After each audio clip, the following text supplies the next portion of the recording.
పుల్వామా ఉగ్రదాడి తర్వాత భారత్-పాక్ మధ్య సంబంధాలు దారుణంగా క్షీణించిన విషయం తెలిసిందే. ఆ దాడితో పాక్పై అనేక ఆంక్షలు విధించిన భారత్ ఆ దేశాన్ని దూరం పెట్టింది. తాజాగా పహల్గామ్ ఉగ్రదాడి వెనుక పాక్ హస్తం ఉందని పేర్కొంటున్న భారత్ ఆ దేశంపై అనేక ఆంక్షలు విధించగా ఇప్పుడు వాటికి దాయాది దేశం కూడా ప్రతీకార చర్యలకు దిగింది. భారత్ తీసుకున్న దౌత్య నిర్ణయాల నేపథ్యంలో తాజాగా పాక్ భద్రతా వ్యవహారాలపై ఏర్పాటైన పాక్ ప్రధాని షెహబాజ్ షరీఫ్ నేతృత్వంలో ఆ దేశ సెక్యూరిటీ కమిటీ కొన్ని గంటల పాటు సమావేశమై కీలక నిర్ణయాలను తీసుకుంది.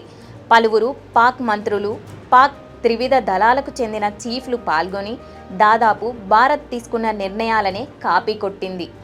పాకిస్తాన్లో సార్క్ వీసా మినహాయింపు స్కీమ్ ద్వారా పర్యటిస్తున్న భారతీయులను అనుమతులతో పాటు ఇతర వీసాలను కూడా రద్దు చేస్తున్నట్లు పాక్ ప్రకటించింది. అంతేకాకుండా ఇస్లామాబాద్లోని భారత్ హై కమిషన్ కార్యాలయంలోని భారత్ దౌత్య సిబ్బందిని 55 నుంచి 30కి తగ్గించింది.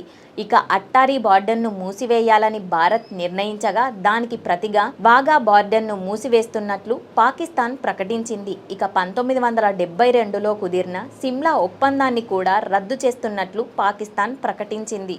అంతేకాకుండా పాకిస్తాన్ గగనతలంలోకి భారత్కు చెందిన విమానాలు కానీ, భారతీయ సంస్థలు నడుపుతున్న విమానాలు కానీ ప్రయాణించకుండా ఎయిర్ స్పేస్ను మూసివేస్తున్నట్లు ప్రకటించింది.